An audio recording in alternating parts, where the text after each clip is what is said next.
একটি মহল ধর্মকে ব্যবহার করে দেশে উন্মাদনা সৃষ্টি করছে বলে অভিযোগ করেছেন বিএনপি মহাসচিব মির্জা ফখরুল ইসলাম আলমগীর। জাতীয় প্রেস ক্লাবে এক আলোচনা সভায় অভিযোগ করেন তিনি। মির্জা ফখরুল বলেন, পরিকল্পিতভাবে দেশকে অস্থিতিশীল করে বিভাজনের দিকে ঠেলে দেওয়া হচ্ছে। বিভাজনের রাজনীতির বিরুদ্ধে সকলকে ঐক্যবদ্ধ হবার আহ্বান জানান তিনি। তাইফুর রহমান তুহিনের প্রতিবেদন।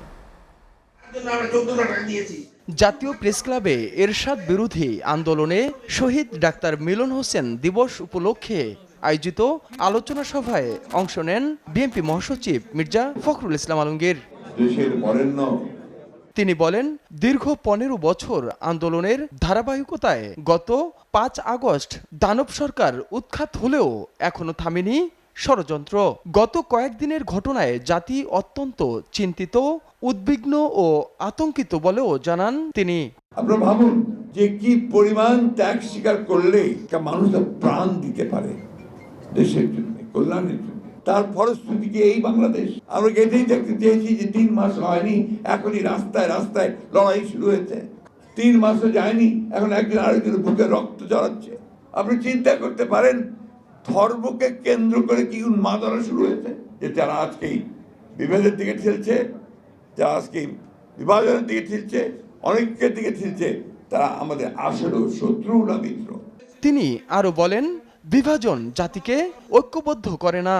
এজন্য দেশকে ভালোবাসলে সবাইকে ঐক্যবদ্ধ থাকার আহ্বান জানান তিনি।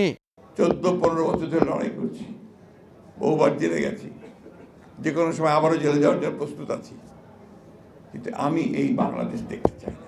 যদি আপনাদের দেশকে রক্ষা করতে চান, আপনাদের স্বাধীনতাকে রক্ষা করতে চান, অধিকারকে রক্ষা করতে চান, তাহলে আপনারা সবাই একজোট হন, ঐক্যবদ্ধ হন। বিভাজনের কাছে আপনারা কখনো মাথা নোয়াবেন না। এখনো মিডিয়ার উপর হামলা হচ্ছে।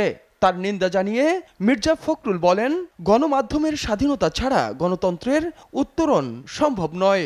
পত্রিকাগুলোর উপরে যে আক্রমণ শুরু হয়েছে, আমি তীব্র নিন্দা জানাই এটা। কারণ আমি সারা জীবন সংবাদ মাধ্যমের স্বাধীনতার জন্য লড়াই করেছি। Taifur Rahman Tuhin, SA TV, Dhaka.